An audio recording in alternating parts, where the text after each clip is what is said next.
नमस्कार, आप देख रहे हैं स्टेट टुडे न्यूज। मैं हूं आपके साथ राशि। शुरुआत करते हैं बुलेटिन की।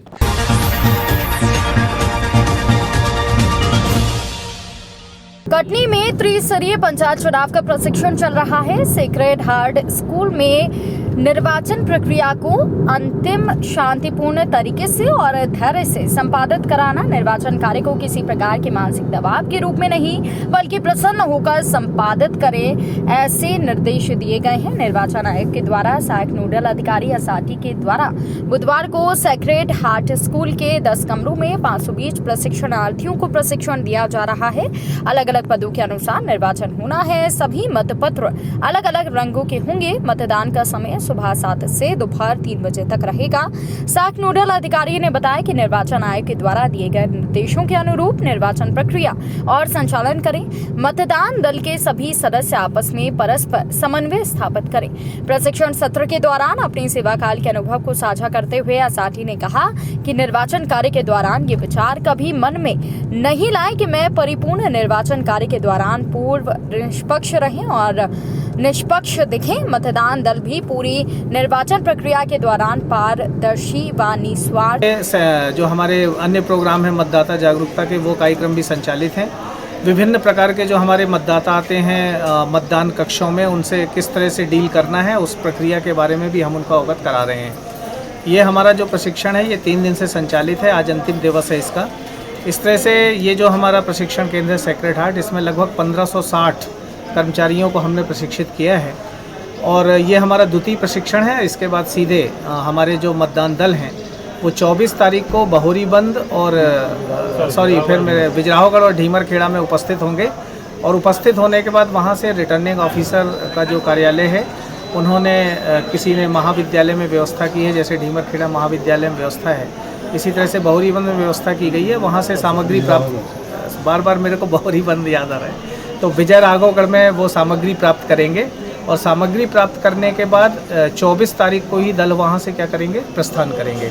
शाम तक हमारे सारे दल मतदान केंद्रों में पहुँच जाएंगे और इसके बाद पूर्व तैयारी करने के बाद 25 तारीख को वहाँ पर मतदान होगा।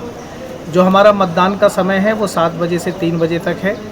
जो पंच, सरपंच, जनपद और जिला पंचायत सदस्य, इन चारों की मतगणना भी वहाँ पर की जाएगी। हम लोग गणना परिणाम भी वहाँ पर निकालेंगे और साथ में जो हमारे गणना अभिकर्ता हैं उनको ये गणना परिणाम की प्रतियां भी उनको उपलब्ध कराएंगे। तो इस तरह से हमारा पहले चरण का जो निर्वाचन है वो हमारे 2 विकास खंडों में हो जाएगा। दूसरा चरण हमारा है 1 तारीख को और तीसरा चरण हमारा 8 तारीख को है। तो इस तरह से हम सारा 3 चरणों में कटनी जिले में पंचायत निर्वाचन के काम को संपन्न करेंगे। मैं राजेंद्र असाटी हूँ, मैं सहायक नोडल प्रशिक्षण हूँ और हमारे जो नोडल प्रशिक्षण हैं वो मुख्य कार्यपालन अधिकारी जिला पंचायत कटनी हैं, जिनके साथ हम 2 सहायक नोडल, मैं और श्री अभय जैन जो रमसा में समन्वयक हैं, उनके साथ मैं यहाँ पर काम कर रहा हूँ। तो क्या सारे त्रिस्तरीय पंचायत चुनाव जो चल रहा है सारे ईवीएम मतपेटियों द्वारा, ये सारा जो हमारी मतपेटी है गोदरेज टाइप, उससे संपन्न होना है। जो हमारी इलेक्ट्रॉनिक वोटिंग मशीन है उससे केवल नगरीय जो निर्वाचन है वो संपन्न होगा और हमारा ये सारा जो निर्वाचन है ये मतपत्रों से होना है। समस्त प्रशिक्षण एक साथ हुए हैं कि अलग अलग प्रशिक्षण भी होंगे? प्रशिक्षण जो है, जैसे मान लीजिए कि 3 चरणों में चुनाव होना है, तो पहले चरण में जो चुनाव होना है उसके मतदान दलों का प्रशिक्षण अभी चल रहा है। जो दूसरे चरण में चुनाव होना है उसके लिए 27 तारीख से 29 तारीख तक 4 हमारे प्रशिक्षण केंद्र हमने बनाए हैं, जिसमें डाइट कटनी है, मॉडल है, नालंदा है और इस तरह से, और साथ में तिलक कॉलेज है। ये 4 हम जो प्रशिक्षण केंद्र हैं उनमें हम बाकी जो मतदान दल हैं दूसरे चरण के लिए उनको प्रशिक्षित करेंगे और दूसरे चरण का जैसे ही हो जाएगा तो हम तीसरे चरण की योजना घोषित करेंगे। मध्य प्रदेश में पंचायत चुनाव को लेकर जबरदस्त तरीके से लोगों में उत्साह और प्रत्याशियों में उमंग देखी जा रही है, जहां प्रत्याशी घर घर, मोहल्ले मोहल्ले जाकर लोगों से वोट और आशीर्वाद मांग रहे हैं। इसी तारतम्य में ग्राम पंचायत उमरिया, जनपद पंचायत पनागढ़ से सरपंच पद के लिए ज्ञानाबाई भी वोट के रूप में आशीर्वाद मांग रही हैं और चुनाव चिन्ह गिलास पर वोट देने की अपील कर रही हैं। ज्योति विपिन पटेल भी ग्राम पंचायत उमरिया, जनपद पंचायत पनागढ़ से जनपद पंचायत सदस्य के लिए लोगों से मिलकर वोट के रूप में आशीर्वाद मांग रही हैं और अपने चुनाव चिन्ह ब्लैक बोर्ड पर वोट देने की अपील कर रही हैं। दोनों प्रत्याशियों के प्रति ग्राम वासियों का उत्साह देख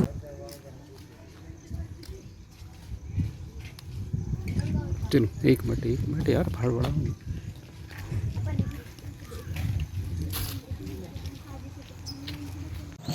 वृद्धा पेंशन हो गया या रोड निर्माण, नाली निर्माण, जो नालियाँ भरी हुई हैं उनको साफ़ करवाना, गरीबों की सहायता, गरीबों के पास जैसे बहुत सी प्रचार के लिए हम लोगों ने घूमा तो पता चला कि बहुत से लोगों को पानी की सुविधा नहीं है। आपके ग्राम में देखा होगा कि शासन की बहुत सारी योजनाएं हैं जो कि आम जनता तक नहीं पहुंच पा रही हैं, तो क्या आप जीतने के बाद उन पर कोशिश करेंगे कि योजनाएं पहुंचे लोगों तक? हाँ, कोशिश करेंगे। और क्या करना चाहेंगे अपने ग्रामवासियों को, क्या कहना चाहेंगे कि आपको वोट दें और आपको जीत या आशीर्वाद दें? वोट दें और मतलब जिताएँ, उससे फिर सुविधाएँ दिलाएँ, जो भी सहयोग बन सकेगा और करेंगे। नाम बता दीजिए। ज्योति पटेल। जीतना चाहती हूँ, सबका चाहता हूँ, सबकी सेवा करना चाहता हूँ। क्या करेंगे आप जीतने के बाद? जीते के बाद मेरा सब शासन को साथ दूंगी, सब जो काम में आएगा जो शामिल होंगी, सब कुछ कराऊंगी। क्या नाम है आपका? क्या नाम है? मध्य प्रदेश के पश्चात चुनाव के अंतिम दिन सभी प्रत्याशी घर घर जाके लोगों से वोट के रूप में आशीर्वाद मांगते हुए इसी तारतम्य में ग्राम पंचायत सरसवा से सरपंच पद हेतु अनीता तुलसी राम वर्मा ने भी चुनाव चिन्ह चश्मे पर ग्राम वासियों से वोट देने के लिए अपील किया एवं जनपद पंचायत पनागर वार्ड क्रमांक 8 से सदस्य पद हेतु युवा उम्मीदवार राम सिंह राजपूत ने भी सभी ग्रामवासियों से मिलकर बरगद के पेड़ पर वोट देने को अपील किया। वहीं दोनों प्रत्याशियों के प्रति ग्रामवासियों का उत्साह देखने को मिल रहा है।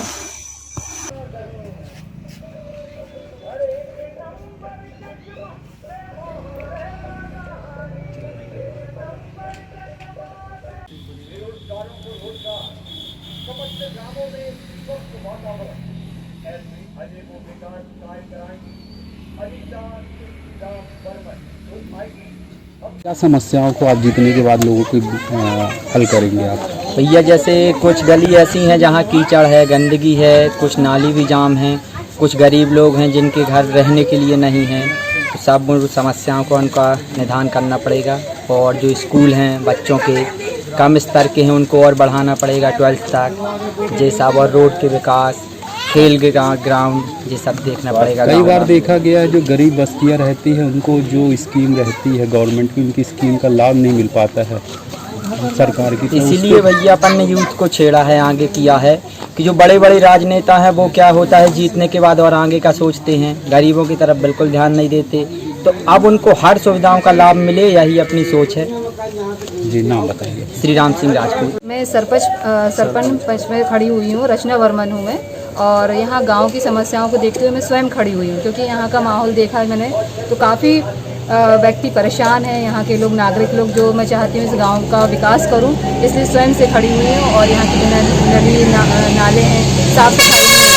आप सरपंच बनेंगी तो आप क्या करना चाहेंगे ग्रामवासियों के लिए? सबसे पहले क्या प्राथमिकता? सबसे पहले मेरा यह काम रहेगा कि बच्चों के जो स्कूलों हैं उसमें टीचरों को समझाना है कि इनको सही शिक्षा दी जाए, क्योंकि काफ़ी परेशानियां हैं। बच्चे आजकल पढ़ते हैं 1st क्लास से और 10th में पता चलता है कि बच्चे पढ़ नहीं पा रहे, तो सबसे पहले मुझे वो देखना है, वहाँ का अपन को विकास करना है। और फिर इसका जो नदी नाले हैं, जो साफ़ सफाई नहीं होती है, काफ़ी परेशान है यहाँ के लोग, तो उसको भी देखना है मुझे।